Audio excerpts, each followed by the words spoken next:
నమస్తే, డాక్టర్ భవ్య, senior consultant స్నేహ homeopathy. ఈ వానకాలంలో మనకు జ్వరం జలుబు ఎక్కువ వస్తూ ఉంటాయి. దీనికి హోమ్ రెమెడీస్ ఏమని తెలుసుకుందాం. బేసికలీ మనకు ఫస్ట్ మమ్మల్ని మనము కొంచెము రెయిన్ కేర్ టిప్స్ అనేది మనము తీసుకోవాలి. వర్షంలో ఎక్కువ తడవకుండా ఉండాలి. ఒకవేళ తడిచినారన్న తల అనేది మనము ఆరబెట్టుకుని డ్రెస్సెస్ అనేది మార్చుకోవాలి. దీంతో పాటు మనకు కొంచెం ఆహార పద్ధతులు మీరు జింజరు పెప్పరు ఇవి యాడ్ చేసుకోవాలి. సో దీన్ని ఏం చేస్తే అంటే మన బాడీ ఉష్ణతని కొంచెం పెరిగిస్తుంది.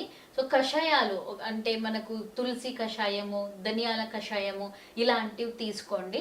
పాలు తాగే వాళ్ళైతే ఒక హాఫ్ గ్లాస్ వాటర్కి మనము మిరియాలు, ధనియాలు, మళ్ళీ అల్లం వేసి దాన్ని మంచిగా మరిగించి కొన్ని హాఫ్ గ్లాస్ పాలు వేసుకొని దాన్ని తాగితే చాలా మంచి ఎఫెక్ట్ ఉంటుంది.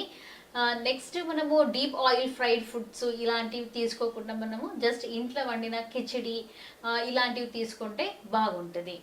మళ్ళీ డీప్ ఫ్రిడ్జ్లో పెట్టినది చల్లగా ఉన్న పదార్థాలన్నీ అసలు తీసుకోవద్దు. ధన్యవాదాలు.